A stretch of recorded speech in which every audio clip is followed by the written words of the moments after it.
Zo'r aytib. Jim. Xo'p, men o'zimni tashlasam mayli. Faqat oilamni taqdirini o'ylab yashasam u ham mayli. Lekin orqamda kim turibdi? Million odamlar turibdi. Ularning taqdirini kim o'ylaydi? Mashalloh. Lekin mana bu haqiqatdan ham chiroyli joy. Haqiqatdan ham o'sha yillarga bu O'zbekistonni bunday chiroy turistlar ham juda ham ko'p. Qaranglar. Sekin ko'rsatamiz.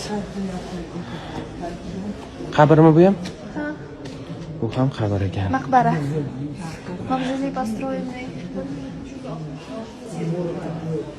Bu yog'i ham qabriston. Bu yoqda Amir Temurni ayollaridan biri anaqa ko'milgan ekan. Bu nechta ayol bo'lgan? Voy bilmayman, 1360-yil.